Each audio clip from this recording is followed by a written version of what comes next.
Hey, what's going on, guys? My name is Dr. Boyce Watkins, and welcome to drboycetv.com, the home for intelligent Black people. I just want to say hi today, and I wanted to talk to you guys about some stuff. I am working on a new book. I don't know if I told you guys. I'm working on a new book right now, and the project is called The 10 Commandments of Black Economic Power. And in the context of this book, I decided I wanted to put together kind of a comprehensive framework to help you understand what power looks like, how economic power is structured, how all this works.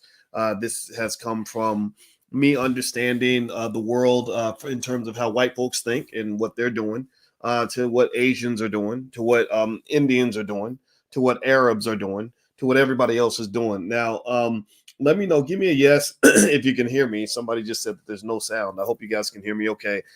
Put a yes in the chat if you can hear me okay. Just say, Doc, I can hear you, etc. Where can you buy it? It is not on sale yet. I'm going to release it in March of 2022. But if you do go to boycewatkins.com, you can actually find things like the Black Wealth Calendar. If you'd like to have a calendar to put on your refrigerator for your kids to learn Black wealth principles, the calendar isn't just a calendar. It also has a principle for every month that you can incorporate into your family long-term wealth building strategy. So I want to say hello to everybody, Christopher 10X and Donald Banks and Harlem Boy and Harlem World Boy, excuse me, Rent Misterera and Michael Marshall. Good to see you. All right. So here's what I wanted to talk about real quick. You know what? I hear a lot of talk about equality, You saw a guy named Joe Madison, who's a radio show host who is on a hunger strike. Give me a yes or no if you heard about Joe Madison and his hunger strike. It's pretty interesting. It's interesting. I'm not going to say it's hilarious. Some of y'all might think it's hilarious. I'm not going to say that it's revolutionary. Some of y'all might think it's revolutionary. I just know that it's getting attention. It's very interesting. He takes pictures of himself with his shirt off, and he's the poor guy. He's got the wrinkles and the man titties and there, but he's got it all. He's shown it all to show that he's on this hunger strike. And it's interesting because he's in this hunger strike for voting rights, right? It's because he believes, and I don't blame him for this. I totally get it. He believes that getting more voting rights for Black people is the solution. That's the thing. That's the thing that's going to get us where we want to get to. That's the thing that's going to get us over the hump. I don't see eye to eye with Joe Madison. I don't see eye to eye with him, largely because I don't believe voting rights is going to be the thing, right? The reason I don't believe it's going to be the thing is because we've had voting rights for a very long time. When they talk about things like voter ID laws, I don't know. Hey, give me a yes or no. Let's just check. Let's just test it. How many of y'all have ID? Give me a yes. How many of y'all feel like if you got to go get your check, you got to go pick up your Social Security, you got to go and do anything. How many of y'all can pull up an ID if you need to go get an ID? Right? How many of you? In fact, now they're trying to say you need the jab cards. Right now, you don't just need ID to get in some places. Now you need a little card with the jab. So I just really don't. Honestly, I will admit I'm not trying to attack anybody else's approach per se, but I will say it is confusing to me when we argue that people can't vote because they can't get IDs, because you need ID for a lot of stuff, right? It's not quite computing with me. I'm going to just be honest with you. Now, with that said, though, here's where I wanted to kind of address this issue. One of the things that that's interesting to me is that when you're talking about what it means to have equality, we always talk about equality or even Black power, which is beyond equality. Power means equality means you tied the game. Power means you won the game. Equality means that the score ended 20-20. Power means the score ended 42-14. Right. So I tend to lean toward power. Right. I like power. If you agree with me, if you like power, say power, Black power in the chat. Type of Black power in the chat. I believe in Black power. I believe in Black excellence. I believe in the greatness of Black people. I want Black people to win. I don't want us to tie. I definitely don't want us to lose. And here's the thing: some of us are winning, some of us are losing.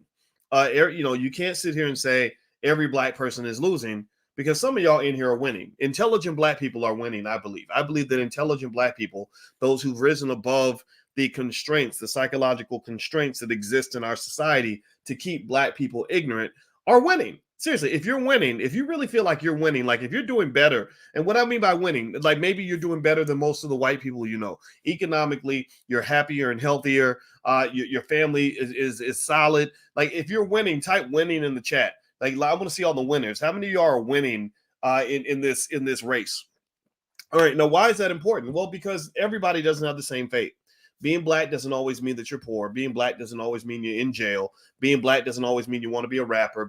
Black doesn't always mean you know how to dance and play basketball. Being black doesn't always mean you smoke weed every day. Being black doesn't mean any of these things that we've come to define as being stereotypically black. I can give you an example. This morning, I had a great conversation with two young black men named Brother Farrakhan and also a guy named Brother Ben X. We talked this morning about Hereafter Farms, which is a great project that they're doing out in Georgia, and I'm going to be an investor in Hereafter Farms. And these guys are not losers. These guys are not sitting around, fighting with 8 babies' mamas. They're not trying to go to the club and get high on Molly and get drunk every night. They're not complaining about how hard it is to be black. They're not walking around, unable to spell their mama's name. They're not putting themselves in bad situations. They're making good choices. So let's kind of make sure we understand that when people say that this is what it means to be black, that you understand that there is no one way to be black. There's a lot of outcomes that exist for our community, and it all comes down to choices. Everybody type the word choices in the chat. Choices matter. Type the word choices in the chat. I want to make you conscious of this, that it's your choices that really determine what it means for you to be black. Okay, so here's the point. All right, so hit the thumbs up button. Thumbs up, thumbs up, thumbs up. Share, subscribe. Also, tonight the Dr. Boyce Book Club is going to meet. We normally meet Wednesday nights at 8:30. This week we're doing Thursday, just this week alone, because I had to travel from Atlanta. I was in Atlanta down at the Black House and stuff like that, having some meetings, but now I'm back home. So tonight at 8:30, we're doing the book club. Go to boycewatkins.com, look for the book club. You can join for free if you'd like to join us. We're reading Black Labor, White Wealth by Dr. Claude Anderson. So if you want some real black history and you want me to break it down for you, feel free to join us tonight. Totally free to the public. All right. So, well, you're not the public. Totally free to family. How about that? Y'all are family. You're not the public. That sounds so generic. All right. So here's the thing. We always talk about equality. We always talk about what it means to make progress. And so Joe Madison, God bless his soul, he believes that going on a hunger strike for more voting rights is going to get black people exactly what we need. Right. I don't get it, because we've had the voting rights for a while. And also, every time I vote, it seems to me, or every time we vote for a Democrat, it seems to me that we put people in power who ignore the community. Voting rights don't seem to help black people. They seem to help Joe Biden. They don't seem to help our community. They seem to help the Democrats. The Democrats get to take power, and then they get to do exactly what they're doing right now, which is pretty much ignoring all the problems in your community. 1,000 people have been murdered in Chicago this year, many of them black, and I haven't heard any Democrats holding hunger strikes or protest marches or rallies or congressional hearings to figure out how all these black people died. Now, let about 20 white people get killed and watch how many hearings they have and watch how that gets covered in national media. That'll be the headline on CNN every single day. But you get 1,000 people get killed, mostly black. It's like business as usual. Black people die all the time, so who cares, right? So that's what you're dealing with. That's what I see. Maybe you see something different. I respect that, but this is what I see, and this is what I believe, and this is what I'm sticking with. So here's what I will argue right now, and this is part of the point I want to make in this book that I have coming out. It's called The 10 Commandments of Black Economic Power. It'll be released in March. Is this the things that do not generate black power? Begging does not generate black power or equality. Because every time you beg a white man to give you anything, you are pretty much admitting to him and to yourself that he is more powerful than you. So check it out. A person who with power does not beg the person with less power to give them something that they need in order to survive. That just doesn't work that way, right? So, and we know begging just doesn't work. Asking white people to do things like, "Massa, please, can you help me? Can you give us equality or whatever? Or can you give me, opportunities, whatever," that just doesn't work, right? That is a white supremacist ideology to even believe that you need white people in order for you to compete or to be equal. It does not mean white people do not owe you, right? We've literally spent probably about 60 hours of analysis, and we're on page 167. I've done 25 lectures on the book Black Labor, White Wealth, which you can get at powernomics.com. That's Dr. Anderson's site. I explaining to you how much money white people owe you. Oh, they owe you a lot. They owe you everything. So if you're white and you in the chat, I'd like to just ask you like a bill collector, when can I expect payment? I just want to know, when can I expect payment? Because they owe you a lot. But here's the deal. Just because they owe you doesn't mean they're going to repay you, or it definitely doesn't mean they're going to repay you anytime soon. So therefore, that means that until they repay you, until they own up to what they've done in this whole tragedy called Black history and Black American history, then you're going to have to find a solution that works for you. Okay, so begging doesn't typically work, because begging to some extent can make you a white supremacist, particularly if you are under the false belief that I need a white man's help in order for me to be a man. Right? If I'm a black man, if I'm a man, and I say to my wife, well, I can't really be a man unless this other man lets me be a man. Well, that's not really me. That's me saying he's the man. I'm the little boy. He's the alpha. I'm the beta. He's the leader. I'm the follower. Right? He's the all-star. I'm the scrub. Now, ladies, let me ask y'all a question. Answer me in the chat. Would you like to be married to a scrub? How many of you would like to go have a baby with a scrub right now? How many of y'all would like to go and bring a scrub home to your parents and say, this is going to be the father of my children? Yeah. Anybody want to be with a scrub? Any ladies volunteer? Any scrubs, or are we in the no scrub zone? Because I tell my daughters, don't be bringing no scrubs up in here. Don't be bringing no whining, complaining men up in here. Bring me strong men. I need quality men. I need men that are at least doing the best they can with what they got. I don't want to hear you tell me that the reason that you made a string of really terrible decisions is because the white man won't let you make good choices. Right? Seriously, I just don't have patience for that. Maybe I sound like a jerk, but that's just what I believe. Okay, so here's the deal. So things that will not give you equality are: one, begging. Begging doesn't work. Two, praying. Praying is nice, makes you feel good. It's great. Go to church. Go to church every Sunday. It's going to lift your spirits. It's going to make you feel good about the world. But at the same time, Jesus is sitting back saying, okay, now what you going to do? Like God is saying, okay, you have free will. I gave you this thing called free will. What are you going to do with your free will to go out and help yourself achieve some of your goals, right? So praying isn't really going to do it. It just makes you feel better, to be honest with you, and maybe it saves your soul when you go to heaven. The other thing that does not bring Black power and equality, this is a proven fact. This is not me being a jerk. This is true. Voting. Voting doesn't do it. I'm not saying voting's bad. Vote if you want to. Go vote, please. Everybody that believes in voting for the Democrats or Republicans or whatever party you believe in, go vote. Vote every time. Vote twice if you can. Vote once for me if you want. It's totally okay. But there is no study you can provide to me anywhere that says that voting, all the voting that we've done, we vote extra. We the first ones to vote. There's no study that shows that voting has been linked to the progress of Black people as a collective. Just nothing. Nothing. I mean, seriously, wealth is going down. The wealth gap is growing. Y'all do know that, right? That at least in terms of wealth. And then you look at health. Black people still dying more than ever, right? 1,000 people got killed in Chicago. That hasn't happened in almost 30 years, by the way. 1,000 people haven't been killed in Chicago in 1 year since 1994, since the gangster era, back when NWA first came out, we straight out of Compton and all this other stuff. Like literally, that's how Tupac was alive the last time that they had 1,000 murders in Chicago. So it's not, keeping you safer. It's not, because we vote for the Democrats every time in Chicago, and it's not making a difference, right? It isn't letting our kids get more educated. We have about a couple 100,000 Black kids that graduate every year who can't even read at grade level, right? Which should, in my view, lead you to question why you would send your children to an inferior educational system to get them their education. But then again, because the reason you do it is because you are a white supremacist. You believe that somehow they can do it better than you, right? Even though your ancestors used to educate their children, they educated your great grandparents with a building and a book and a whole lot of love. All they needed was a building, a couple books, and a whole lot of love, and they gave the kids a better education than you get at so many schools that cost money.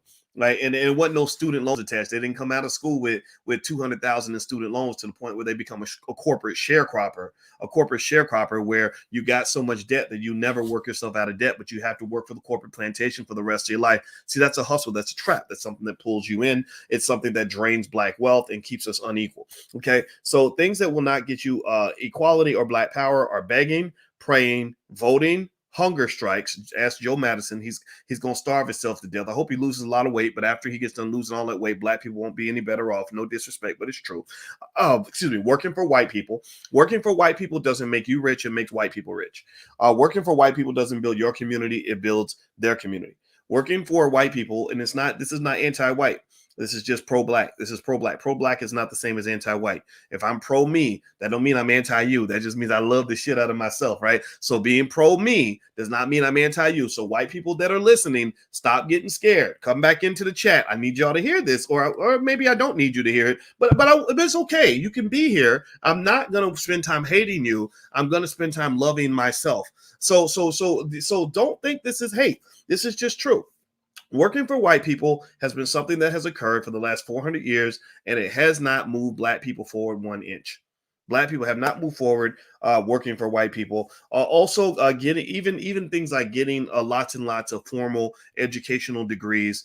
That's controversial, right? For some people, it has led to an improvement in your life. I'm one of those people. I have a PhD. My PhD did benefit me. It did benefit me tremendously. Don't get me wrong. I have a very strong knowledge of finance because I got my doctorate, and I'm happy to have it.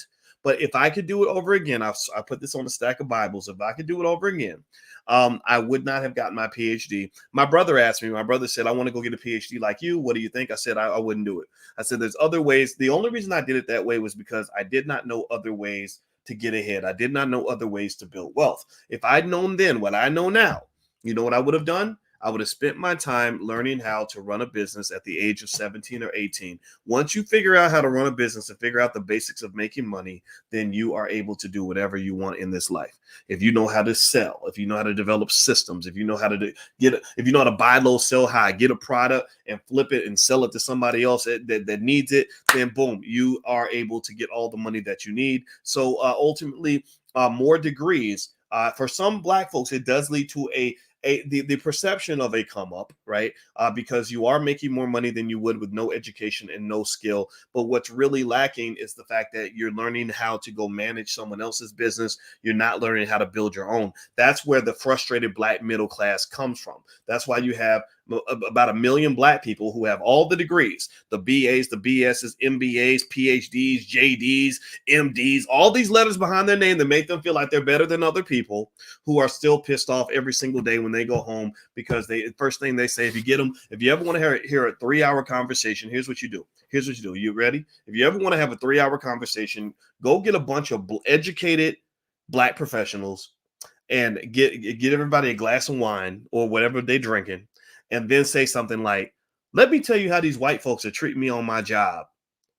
And that conversation will last all night because all of them will have 1 million stories about 1,000 microaggressions that they experience on a daily basis that are eating away at their souls.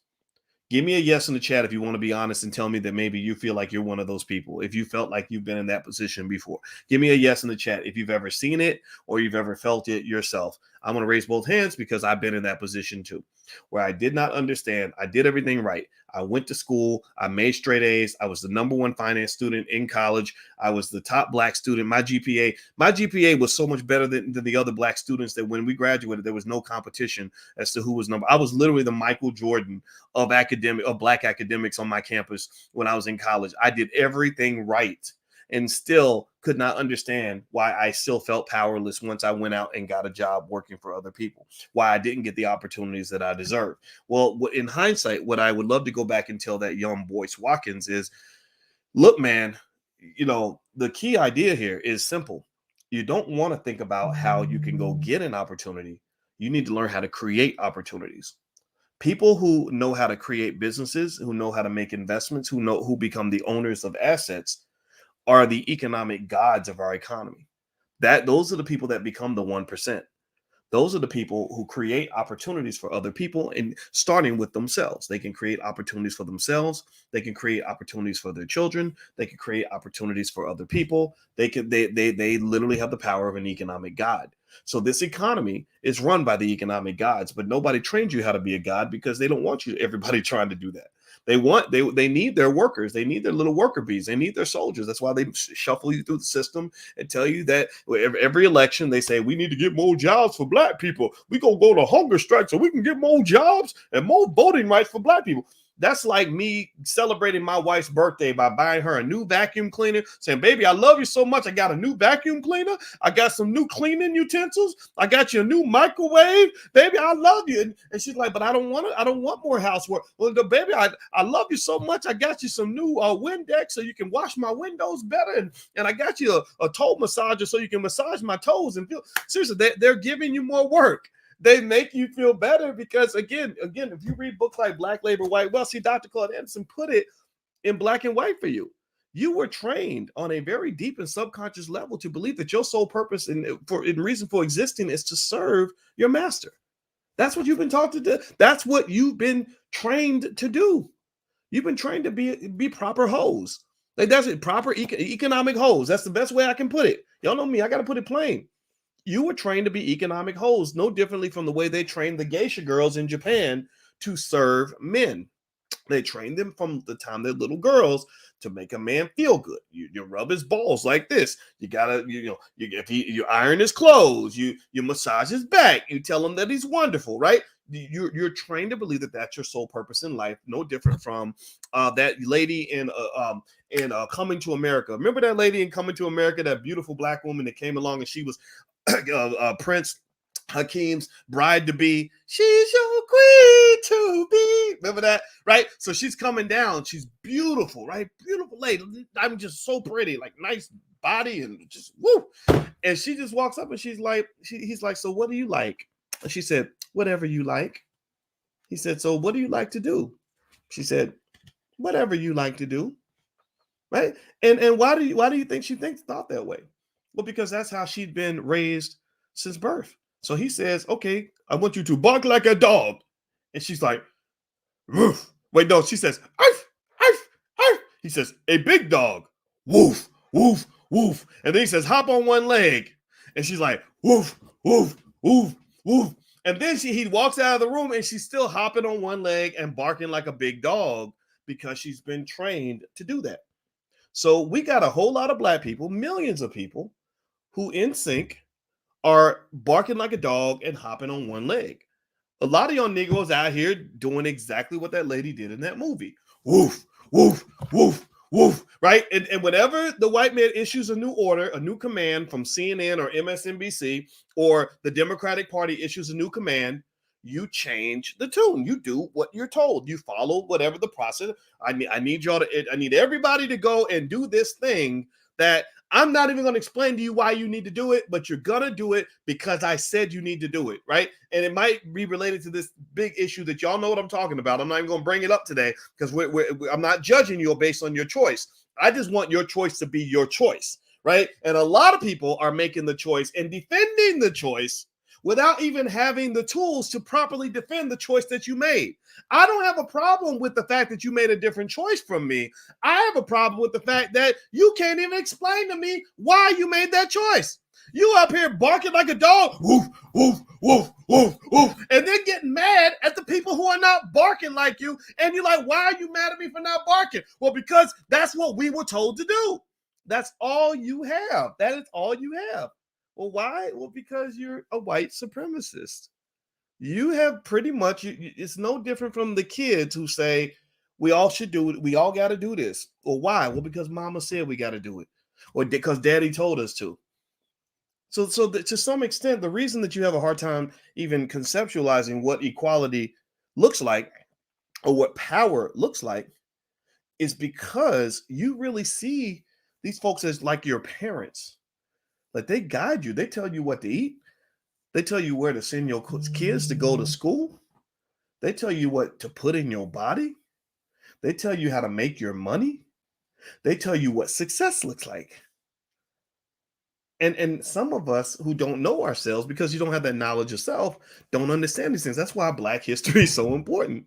If you understand Black history, I went down to Atlanta this week and I watched a great movie by Taki Grant that everybody should see.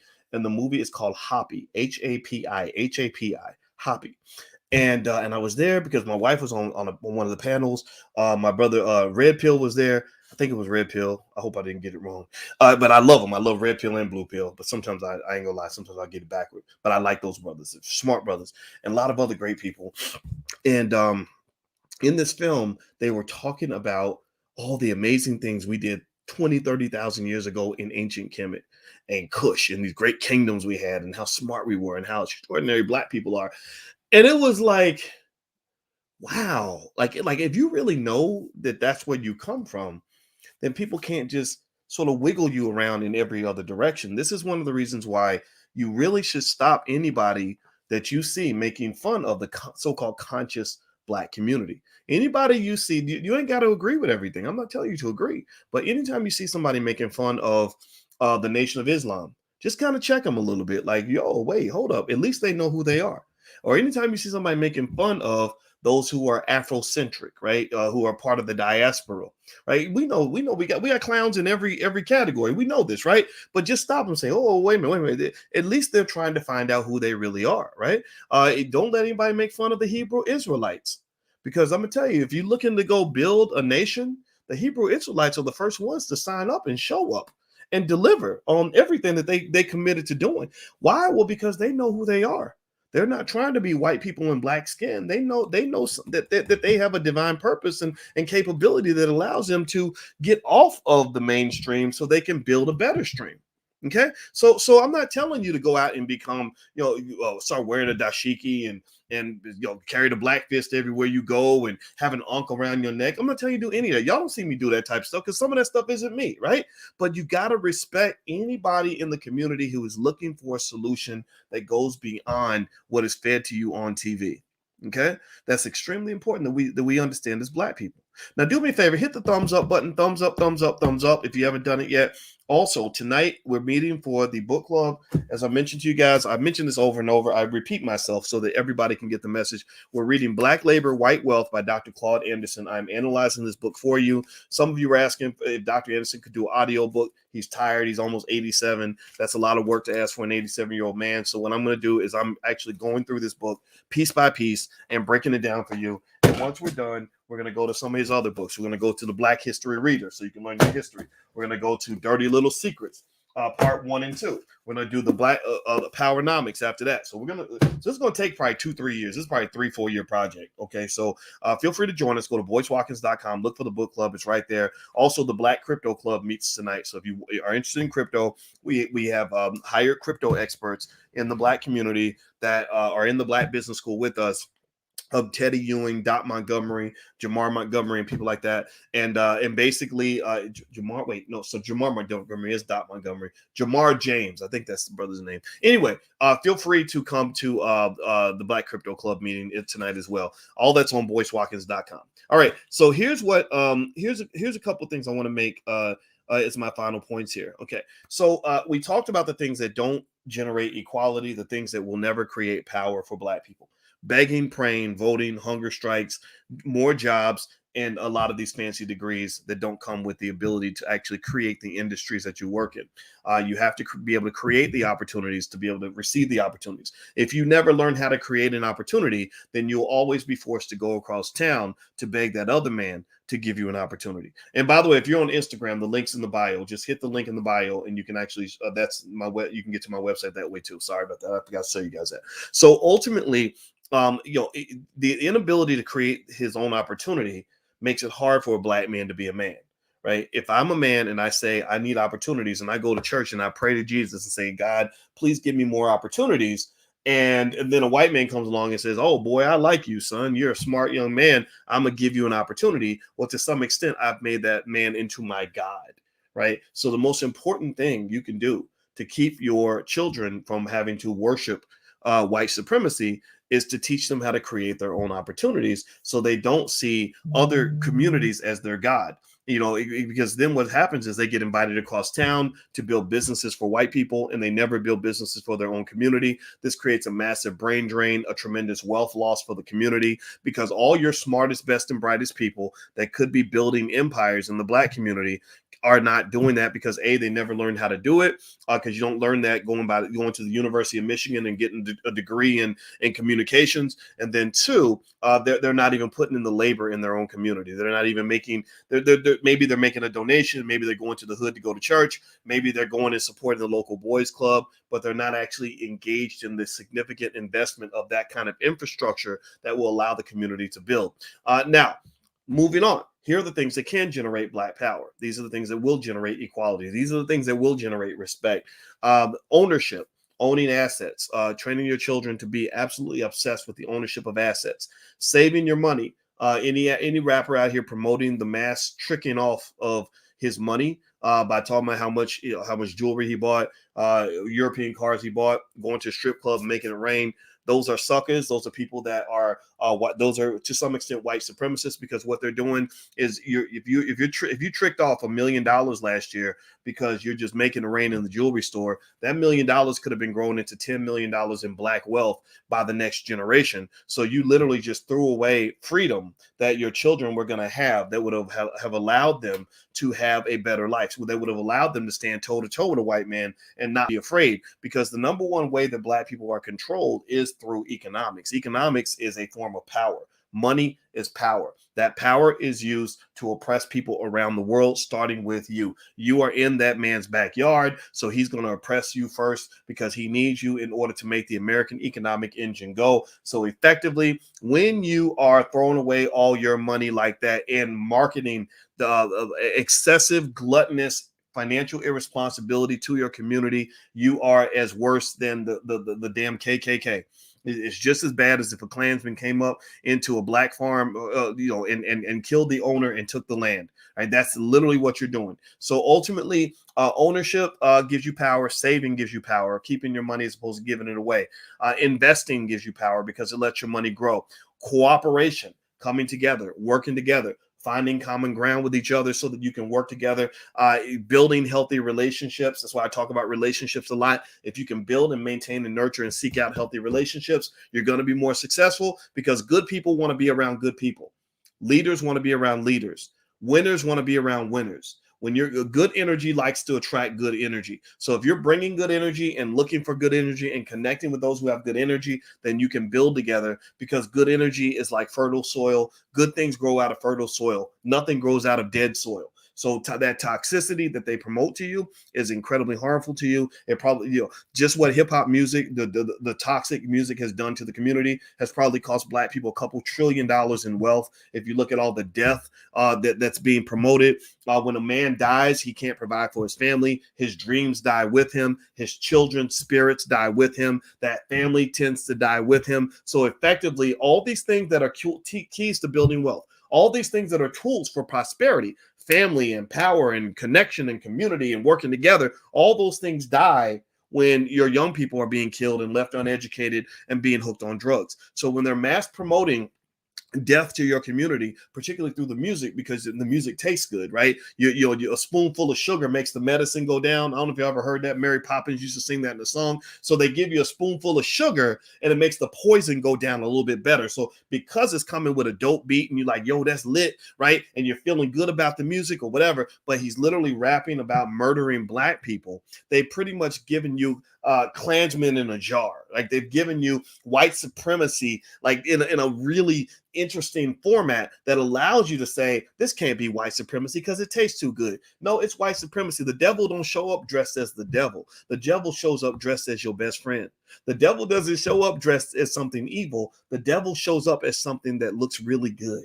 Right? Because the devil has studied who you are and what you like, and they're going to show up with a big butt and a smile or to a dope beat, and they're going to deliver the evil and the poison and the negativity and the death and the toxicity in a way where you're going to say, man, there's no way that could have been toxic. But Belle Biv DeVoe told you that a long time ago. Remember that song? That girl is poison, right? Right? Because a lot of men get caught up in there, right? So ultimately what's going to happen is that all these things that are draining your wealth, all these things that are destroying you as a people are the things that you love the most, right? Because white supremacy can't work if they come along and say, hey, our goal is to destroy Black people. So we want to let you know that in advance. They don't do that. right? They come in insidious forms. That's how COINTELPRO and all this stuff has always worked. So moving on. The things that build power: ownership, saving, investing, cooperation, working together, buying black, supporting black-owned businesses that's connected to forming healthy relationships. If I love you, I'm going to help you eat.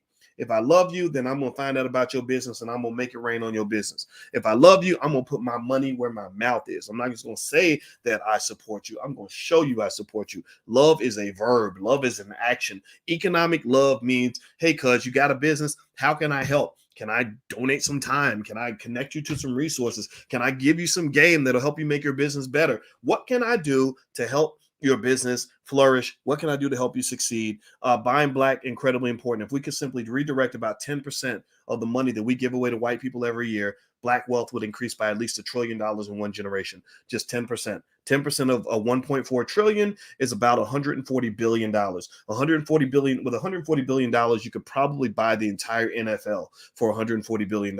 Like every single team. I don't even know. I haven't added up the value of all the NFL teams, but literally you could buy dozens of NFL teams with just 10% of the money that you give away to white people every year. So don't you dare let anybody ever tell you black people ain't got no money. That is just simply not true. What they're really saying is that relative to white people, black people have less money than white people, but the white man is the richest man on the planet. But American per capita wealth is 6 times higher than China, 5 times higher, something crazy like that, right? So it's at the end of the day, you're being compared, to something pretty massive, right? So anybody that makes you think black people are all poor, they're just wrong. The data says that they're wrong. In fact, let me just lay out some details for you to help you understand this. I've done this before, but I just like to repeat it so everybody can understand it, because sometimes people don't need to understand something, they need to overstand it. So I'm gonna repeat it so you'll overstand this. Black people spend about $1.4 trillion a year. Did you know that that 1.4 trillion per year that we give away, that is greater than the GDP of Mexico, Indonesia, the Netherlands, Turkey, Saudi Arabia, Switzerland, Poland, Taiwan, Sweden, Belgium, Thailand, Argentina, Nigeria, Iran, Austria, United Arab Emirates, Norway, Ireland, Israel, Hong Kong, Malaysia, Singapore, Philippines, South Africa, Denmark, Colombia, Bangladesh, Egypt, Chile, Finland, Vietnam, Romania, Czech Republic, Portugal, Iraq, Peru, Greece, New Zealand, Qatar, Algeria, Hungary, Kazakhstan, Ukraine, Kuwait, Morocco, Slovakia, and Kenya. I could keep going if you want me to. You want me to keep going? Here you go. Let's keep going. Ecuador, Puerto Rico, Ethiopia, Angola, Dominican Republic, Sri Lanka, Guatemala, Oman, Panama, Luxembourg, Ghana, Bulgaria, Myanmar, Venezuela, Tanzania. I could literally keep doing this for like probably another 10 or 15 minutes before I get done with this list. So here's what's funny to me. Here's what's just is so hilarious to me. I see all these multimillionaire black people on TV, athletes, entertainers, everything else. And I hear so many people say black people are poor. Well, I just told you we're not poor, because if we're poor, all those countries are incredibly poor, right? That's the first thing. You have more wealth, you have more money you give away than most countries operate on, right? That's the first thing. Second thing is, it's fascinating to me that there are people who still don't believe black people can own businesses or create industry without the help of white people, even though I just read to you how our income, the money we give away, exceeds the gross domestic product of dozens and dozens and dozens of countries all around this world. Now, now I'm gonna ask y'all a question. Give me a yes or no. Do you think that Mexico can afford to have its own sports leagues? Does Mexico have its own sports teams? Can Mexico buy a sports team? Or no, wait, sorry. Oops, I forgot. They don't just have a sports team; they have entire sports leagues. What about I don't know. What about Canada? You think Canada can afford sports teams? Or Spain or Indonesia and the Netherlands and Turkey and Saudi Arabia? You think the Saudi Arabians can afford to have their own leagues, or is that just out of the question for one of the richest oil countries on the planet? Do you think can the Saudis afford to have sports teams? Give me a yes or no in the chat. So what you lack is you don't lack resources. You don't. It doesn't mean white people owe you. Let's be clear. They owe you big. But you don't lack resources. You lack skill and imagination and courage. That's what you lack. You lack skill, imagination, and courage.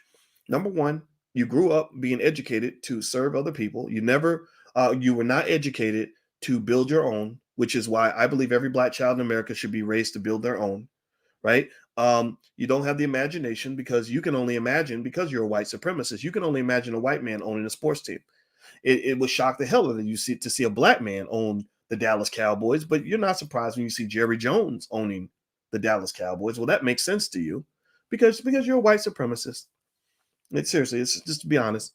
And then also the courage is lacking. A lot of our celebrities in particular are too afraid to take on white supremacy. They really truly deep down feel that they have the better team, that we can't compete, and that the best opportunity we have is to get under somebody's umbrella and to suck on his nipple in order to get whatever little butter biscuits and crumbs he's willing to drop off to a couple of us. So as a result, your community struggles because you don't have courageous leaders at the top of it with enough vision to implement a plan that will allow for black ownership across the board. So if you give me a choice between whether I want to talk to people like I spoke to this morning with Brother Ben X, I talked to Jay Morrison, I talked to people like that.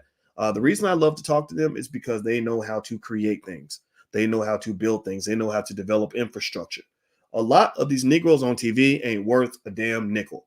A lot of these Negroes, I get calls all the time from celebrities and people on TV. They don't know nothing except how to go get a job from a white man. The reason that you even know about them is because some white man patted them on the head and said, "Boy, you talented. I'm just going to put you on TV." And next thing you know, he's on TV and you think he's a black leader because he's been promoted by white supremacist media outlets. That's it. If you take away that support, if you take away that support that they're receiving from the white community, they're nothing. They have nothing. They can't build anything. Right. And I'm not making fun of them. I'm not dogging them out. If you're in that category, I'm not dogging you out. I'm just saying that you're going to have to learn another skill. You're going to have to grow up. If you think about power like power coming from a wall. The power company gives you electricity that goes in a wall. A lamp is not powerful. A lamp has no power. A lamp only appears to have power because it's plugged into the wall. Right. So a lot of your celebrities, a lot of your shiniest Negroes ain't nothing but they're no different from this lamp that's sitting on my desk. They're shiny Negroes with lots of gold and jewels and diamonds, and they on TV and they sold their book and they got a movie deal and a record deal and all that. They're shining because they're plugged into the wall. Well, I don't want to own the lamp. I don't want to become friends with the lamp. I want to figure out how to own the damn wall and the power source that's making the lamp look shiny. So ultimately, what you got to understand is that a lot of people don't even have power because they don't even know what power looks like. They don't even know where it comes from. They don't even know how power works. So a lot of your so-called leaders are just lamps that are plugged into a wall. You unplug that lamp from the wall. This shiny ass lamp I got right here. I unplug this lamp from the wall. It has there's nothing it's not shining anymore. So if you unplug a lot of your most famous celebrities from the wall, which is white power, they don't shine anymore. But there are people in your community who are going to shine regardless. And it's important to make sure you know the difference. It's also very important to implement this as a strategy when you talk about how you raise your kids. You want to ask your kids this basic question. If white folks get mad at you one day and they decide that you are no longer the favored Negro, and they decide they're going to cut you off and starve you out, can you survive? Can you survive? Can you survive economically? Can you survive the reputational damage they might thrust on you in the event that you say something that they don't like? Can you even, again, black people must ask this question of ourselves. We can't even, right now, we can't even feed ourselves. I like what Brother Ben X is doing with Hereafter Farms because he's talking about us feeding ourselves. How many celebrities you see on TV talking about that? They're not talking about that. They're not talking about that. They're talking about how they can win another Grammy. Man, Grammys don't mean nothing. I'm talking about getting the power. You create the damn Grammy. You decide who gets the Grammy. I'm not trying to get your approval to get your stupid award that you probably made up in your sleep anyway. So learn what real power looks like. That's the first step toward obtaining that power. So if you want to know my position on things like reparations, of course we deserve reparations. Of course white people owe us. They owe us big. Again, tonight at the book club, I'm going to spend about an hour and a half explaining to you why white people owe us money. It's a book called Black Labor, White Wealth. We're going to analyze it tonight. Go to boycewatkins.com or click the link in the bio if you're on Instagram. You can join the book club for free. We're going to meet tonight at 8:30 p.m. Eastern. Today, we're doing it on Thursday. Every other week, we do it on Wednesday. It's normally Wednesday. Tonight, it's going to be Thursday, so feel free to join us. But in general, we don't need any of that for us to have power, right? And also, especially for you men, if you really want the world to see you as an equal to anybody, you cannot, as men, spend your life believing that your success or your ability to be a man is controlled by another man. Another man should never have the right to decide if you get to be a man or not. That's extremely important, and we must let go of that mindset right now, forever. All right, so I'm going to get out of here, guys. Hit the thumbs up button, thumbs up, share, subscribe button if you haven't done it yet. Also, feel free to go to boycewatkins.com if you want to join the Black Crypto Club meeting tonight. The Crypto Club is meeting tonight. And also, if you want a Black Wealth calendar for 2022, we have calendars that have wealth principles that you can put on your refrigerator for your kids all throughout the year or for yourself. So feel free to go to boycewatkins.com. That's all there. All right, guys, hit that thumbs up button. Please subscribe. We're trying to build our own media. We're trying to own a lot. So I hope that you guys will help us in the quest to control our message. And that's it. So I love you. I appreciate you listening to me. And again, the book is going to be called the 10 Commandments of Black Economic Power. I'm going to release it in March of 2022. And I appreciate those of you who've been asking about it. Every now and then I'll pop in and give you an update in terms of how it's going. All right. So take care. Love you guys. I'll see you soon. Talk to you later. Peace.